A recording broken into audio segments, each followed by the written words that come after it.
Devon's coast, with its bountiful free harvest of fish, has long provided an income for those prepared to brave the elements. But even before people fished in boats, they were delving into the sand looking for shellfish. It's a tradition that continued well into the Edwardian era. Ruth has travelled to the Dorset coast to meet John Wright in search of a popular Edwardian harvest, the brown shrimp. And what we're doing is squeeze the sand, and they get scared and they jump out and they jump straight into the net. If you get a really big one, it will jump over the net. Really? Yeah, so of course you can catch him second time around. John makes his living teaching the art of foraging on land and sea. Now, I've seen all these images of women working on the beaches, gathering and so forth, and they sort of fall into two camps.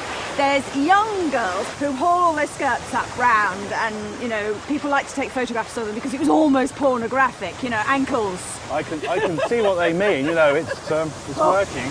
But then there's other images, particularly of older women, of mature women, and they just go into the sea with the skirts straight down for the modesty. And this really is the sort of job that people who hadn't got any other form of income were doing, isn't it? You know, if you were a big tough bloke, you would be out at sea fishing because you could make far more money if you lived on the coast by being out than you could shrimping up and down.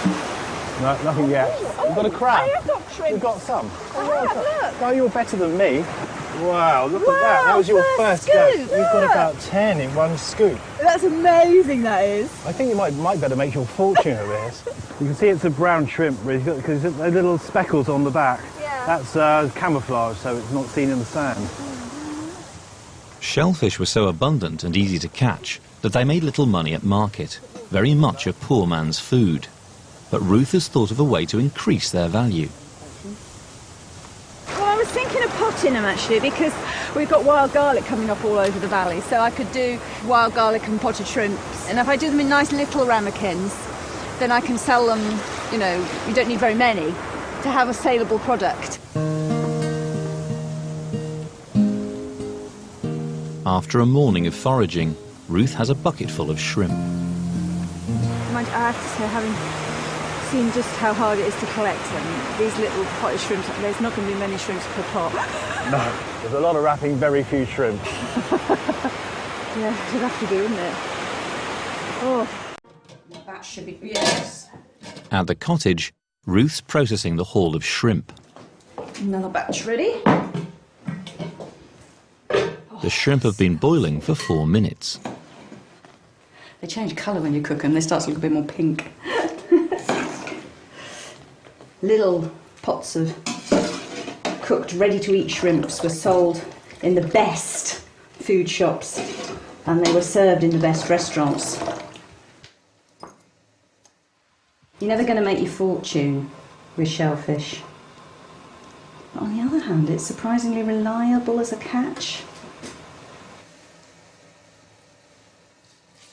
The next stage is to add some melted butter to seal the shrimp. Mrs. Beaton, she suggests cayenne pepper and whole mace in your butter for potted shrimp.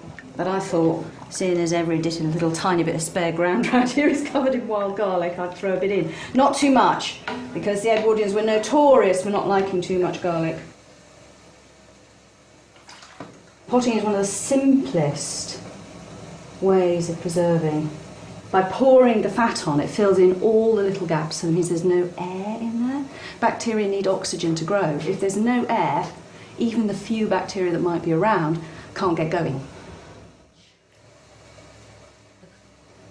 It's not exactly going to make me my millions, but this is quite a nice, steady little additional income.